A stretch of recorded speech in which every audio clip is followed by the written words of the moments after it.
जगतेर संगे दर्शन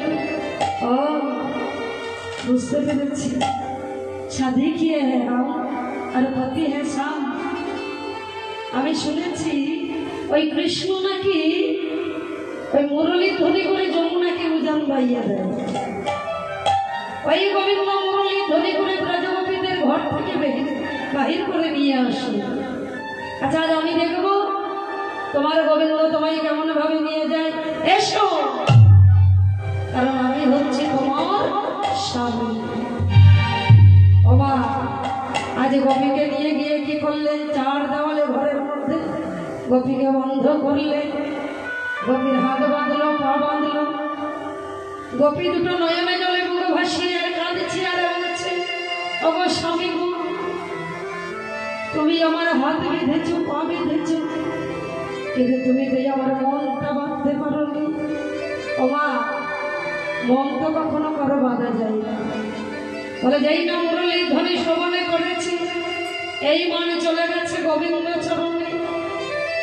আজ গোপী কৃষ্ণ কৃষ্ণ বলে কাঁদছে। ভগবাধিয়ারা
কাঁদতে আজ গোপীর মৃত্যু হলো, দেহ পড়ে রইল মা, আত্মাটা চলে গেল গোবিন্দ ছেড়ে।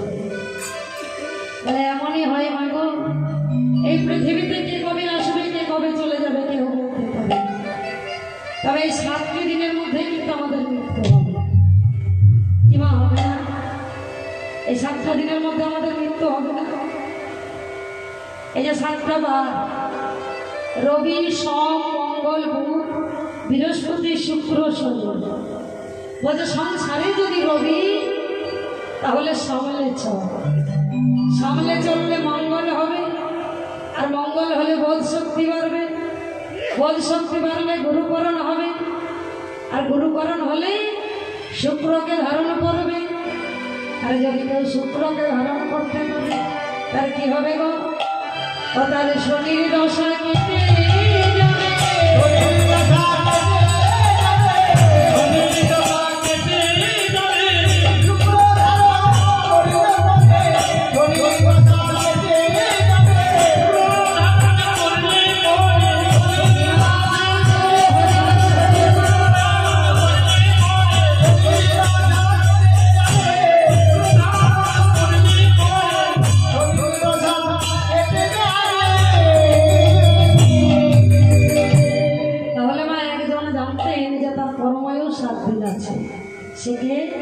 রাজা পরীক্ষিত একদিন গভীর বনের মধ্যে গেলেন শিকার করতে।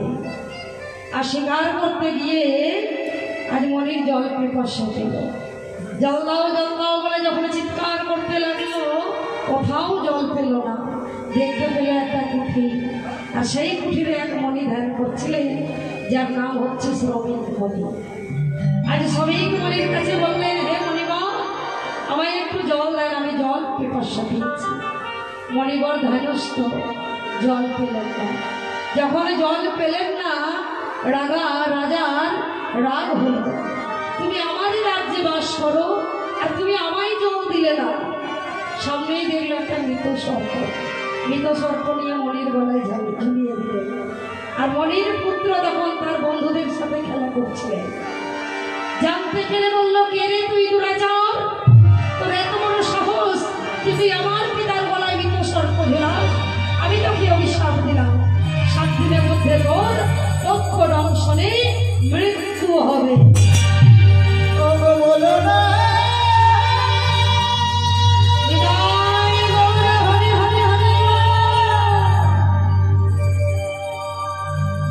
কথা বলো না,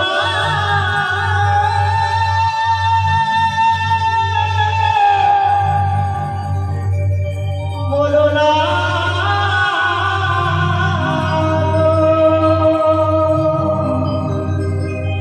বলো।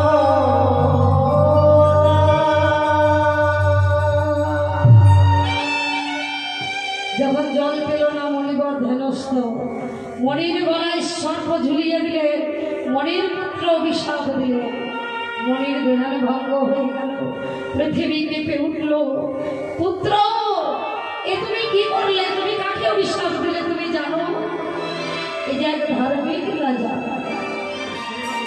তিনি মণিকে রক্ষা করেন, আর তুমি তাকে অভিশাপ দিলে। শোনো পুত্র, অভিশাপ যখন দিলে তখন রাজাকে জানিয়ে দাও যে তার পরমায়ু শাস্তি। রাজা পরীক্ষিত যখন জানতে পারলেন মা যে তার পরমায়ু শাস্তি, আজ আনন্দের ধেই করে নৃত্য করছে। আচ্ছা বাবা, রাজা পরীক্ষিত তো তিনি একজন ধার্মিক রাজা, তাহলে তিনি এত রাগ হলো কেন? কেনই বা মৃত সর্প ঝুলালেন? কেন জানেন? ওই রাজার মাথায় ছিল সোনার মুকুট, আর এই কলি সোনার মধ্যে আছে, জানেন তো? কলি যুগের মধ্যে এই কলি সোনাতে আছে। যখন কলিযুগ আসছিল, রাজা পরীক্ষিত এই কলিযুগের সাথে যুদ্ধ হচ্ছিল, বলে কলিযুগকে আমি আসতে দেব না। আর এই বলে যুদ্ধ করতে করতে বারবার যখন হেরে যাচ্ছে, তখন রাজার চরণ তলে বসে বলল, হে রাজন, আমাকে একটু জায়গা দেয়। বলে আচ্ছা ঠিক আছে, দিলাম। তাহলে আজ থেকে তুমি কোথায় থাকবে জানো? আজ থেকে তুমি সুরাতে থাকবে, আজ থেকে তুমি পরনিন্দা পরচর্চায় থাকবে, আর আজ থেকে তুমি পতিতাল হয়ে থাকবে। আচ্ছা, তাহলে সবই তো খারাপ খারাপ জায়গাগুলোর মধ্যে আমি দিল। বলে হে রাজন, যদি একটু ভালো জায়গায় দেওয়া যেত। বলে আচ্ছা ঠিক আছে, তাহলে আজ থেকে তুমি সোনাতে থাকবে।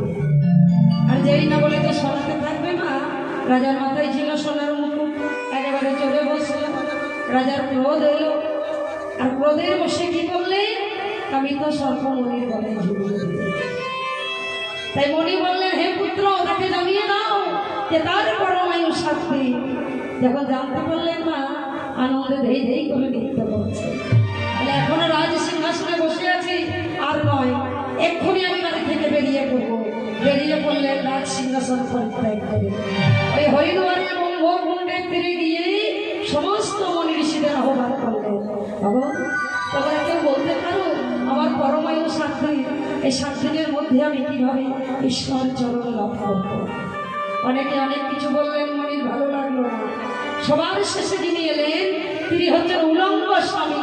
দেখে মনে হচ্ছে 18 বছরের একটা ছেলে, আবার তিনি 18 বছর মায়ের গর্ভে ছিলেন। আজ বললেন, গুরুদেব, আজকের সভায় আমি আপনাকে গুরুদেব বলে মানি। বলুন গুরুদেব, আজকের দিনটা তো চলেই গেল, আমি কিভাবে ঈশ্বর চরণ লাভ করবো 7 দিনের মধ্যে? রাজা পরীক্ষিতকে আজ সুখদেব গোস্বামী কি করছে না, রাশির এই ভাগবতের শ্লোকগুলো পাঠ করে শোনাচ্ছে। আর এমন সময় রাজা পরীক্ষিত বলে উঠলেন, গুরুদেব, এই যে এত এত গোপী যাচ্ছে এরা কারা? এই যে এত গোপী দেখছো, এরা 3 প্রকারের গোপী। এক হচ্ছে সাধন সিদ্ধা, এক হচ্ছে কৃপা সিদ্ধা, আর এক হচ্ছে নিত্য সিদ্ধা। বলে দেখো দেখো গুরুদেব, এরা একই সাথে যাচ্ছে, কিন্তু কেউ কাউকে দেখতে পাচ্ছে না। বলে দেখবে কেমন করে, তারা তো কৃষ্ণ অনুরাগে চলেছে। কোনো কোনো কোটির বসন খুলে যাচ্ছে কোনো কোনো গোপী, আবার কোনো কোনো গোপী মা ওই সংসার ছেড়ে, আজ পুত্র ছেড়ে এইভাবে তারা চলে যাচ্ছে। কেমন ভাবে, হি বেলি সখিনী বেলি, কে হোক হোক পথ না হেলি, ঐচ্ছে মিলালো গোকুল চন্দ্র, গোবিন্দ দাস বলল।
তোমাদের প্রাণে কি ভয় করে না?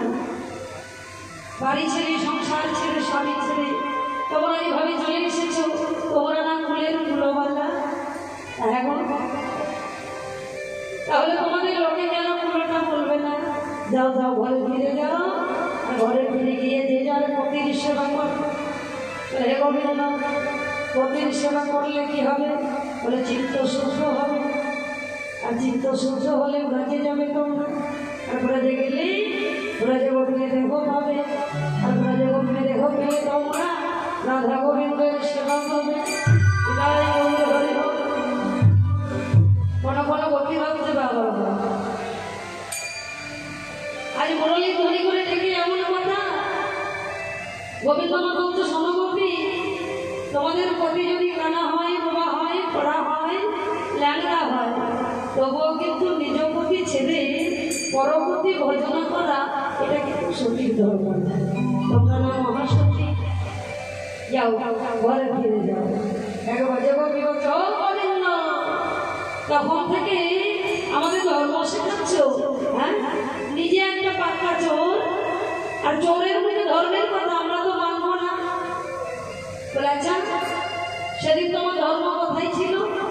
হ্যাঁ, যেদিন প্রজাপতিদের বসন চুরি করলে, যেদিন আমাদের ঘরে ঘরে ঢুকে নলিমা করে চুরি করে খেতে, সেদিন তোমার ধর্ম কথাই ছিল? চোরের মধ্যে ধর্মের কথা। আচ্ছা গোবিন্দ, মনে করে কোনো রমণী স্বামী ছাড়া কিচ্ছু জানে না, তার স্বামী যদি বাইরে যায় তাহলে কি করবে? বলে স্বামীর একটা ছবি রাখবে, ছবিটাকে ভজন সাধন করবে। একটা ছবিটাকে ভজন সাধন করছে, স্ত্রীর ইচ্ছা হয়েছে যে স্বামীর গলায় একটা মালা দেবে। ও তখন, আরে বাবা, তখন ওই ছবির গলায় মালা দেবে। আচ্ছা, ছবির গলায় মালা দিচ্ছে, আর ঠিক সেই সময় যদি আসল স্বামী চলে আসে, ও তখন আসল স্বামীর গলায় দেবে। এবার যে গোপীরা বলতে, হে গোবিন্দ, ঘর ছেড়ে কেউ যদি বনে যায়, আর বনে গিয়ে যদি জগৎ স্বামীর দর্শন পায়, জগৎ স্বামীর দর্শন করে, তুমি বলতে পারো গোবিন্দ, কেউ যদি তোমার চরণ পায়, তোমার চরণ ছেড়ে কেউ যাবে? বলে হে গোবিন্দ, রসগোল্লা কখনো বলতে পারে না সে তীর্থটি পিঠো। তাহলে কে বলতে পারি? যে রসগোল্লাটা খাই, আস্বাদন করি, সেই একমাত্র বলতে পারে। তুমি যে কি রসের মূর্তি তুমি তো জানো না গোবিন্দ। যে তোমার ভজনে সাধনে করে, যে তোমার নাম গুণাগুণে কীর্তনে করে, সেই তো একমাত্র জানে। তাই তুমি তোমার প্রভু, তুমি তোমার তোমায় না ভজিলে সতী হয় অসতীর সমান। তুমি আমার প্রভু আছো এ জগতে, হৃদয়ময় এতকে করুণাময়ী শোনে কৃষ্ণ চন্দ্র, শুনে কৃষ্ণ চন্দ্র, অন্তরে উপজিল প্রেম তরঙ্গ।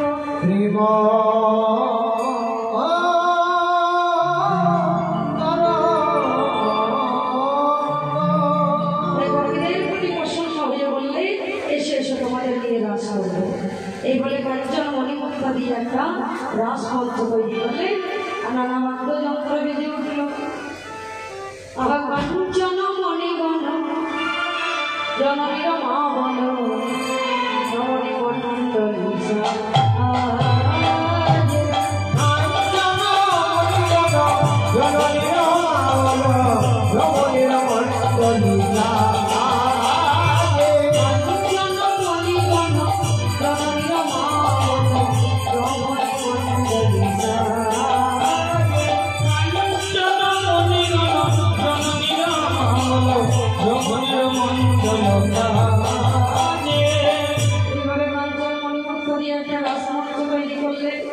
নানা বাদ্যযন্ত্র বেজে উঠল। ওরে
গোবিন্দ বলছে আমি নৃত্য করবো, তবে তোমাদের প্রধান কবি যদি রাধারানী নৃত্য করে। শোনো গোবিন্দ, এটা তোমার গরুচরণ মান নয়, এটা তো রাসমঞ্চ। তা রাসমঞ্চ নৃত্য করতে হলে কিছু শর্ত আছে, তাহলে শর্তগুলো ভালো করে শুনে নাও। তোমায় কি করতে হবে জানো? তাহলে তোমায় কি করতে হবে? তোমার না নড়িবে গণ্ড মণ্ড,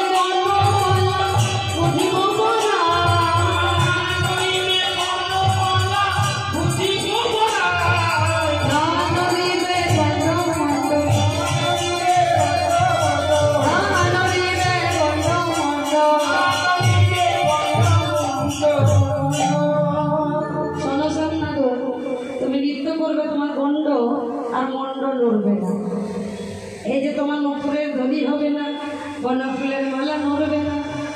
আচ্ছা, এইভাবে নৃত্য করা যায়? বলে হ্যাঁ। আরো ভালো করে শোনে নাও, তোমার মোমরটা কি গো? তাহলে ভালো করে শোনো। তোমার না নড়িবে